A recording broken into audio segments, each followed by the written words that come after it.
صفت کی تعریف اور اس کی پہچان۔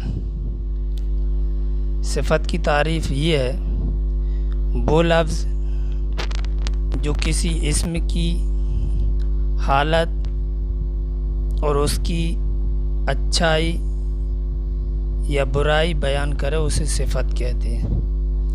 جیسے نیک انسان، کالا گھوڑا، خوبصورت لڑکی۔ تو اس کے اندر نیک انسان، کالا گھوڑا، خوبصورت لڑکی یہ مثالیں پیش کی گئی ہیں۔ تو اب اس کی پہچان کیسے کریں گے؟ جیسے کہ ہم نے یہ جملے پڑھے، ان کو غور سے دیکھیے۔ پہلا جملہ ہے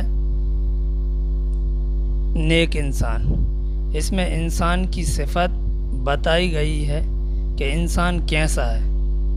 تو انسان نیک ہے، یہ انسان کی صفت ہے، یعنی کہ نیک اس کی صفت ہے۔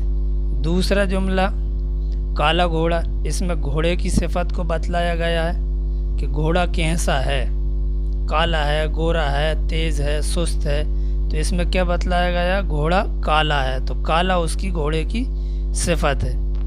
تیسرا جملہ خوبصورت لڑکی، تو اس جملے میں لڑکی کی صفت کو بتلایا گیا ہے کہ وہ کیسی ہے۔ تو لڑکی جو ہے خوبصورت ہے، یہی اس کی صفت ہے، اسی کو صفت کہتے ہیں۔ اس طرح سے ہم صفت کو پہچان سکتے ہیں کسی بھی چیز کی۔ جب کسی کی اچھائی یا برائی بیان کی جا رہی ہو یا اس کی کیفیت کو بیان کیا جا رہا ہو تو ہم اس کو پہچان سکتے ہیں اس طریقے سے۔ ان جملوں کو ہم نے سمجھا، اور آج کا سبق اتنا ہی۔ اللہ حافظ۔